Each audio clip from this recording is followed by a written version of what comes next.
નમસ્કાર દર્શક મિત્રો, હું છું રિપોર્ટર યાસીન બાબોર અને આપ જોઈ રહ્યા છો ફતેપુરા લાઈવ। આજના મહત્વના સમાચારની વાત કરીએ તો રામ દ્વારા ચિત્તોડગઢના સંત દિગ્વિજય રામજી રામ સ્નેહી મહારાજની ફતેપુરા ખાતે પધરામણી થતા ફતેપુરા નગરના સમસ્ત વણિક સમાજ દ્વારા મહારાજના ચરણ સ્પર્શ કરીને આશીર્વાદ લેવામાં આવ્યા।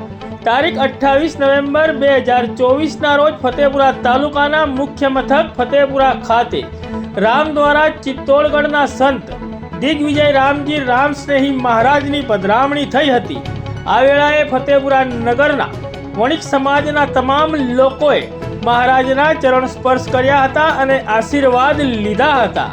ચિત્તોડગઢ રામ દ્વારાના સંત દિગ્વિજય રામજી રામ સ્નેહી મહારાજની ફતેપુરા તાલુકાના મુખ્ય મથક ફતેપુરા ખાતે પપ્પુ વાસણવાળાના નિવાસ સ્થાને પધરામણી થઈ હતી। આ વેળાએ ફતેપુરા નગરના વણિક સમાજના ભાઈઓ અને બહેનો ઉપસ્થિત રહ્યા હતા અને રામ નામની ધૂન સાથે મહારાજના ચરણ સ્પર્શ કરીને આશીર્વાદ મેળવ્યા હતા।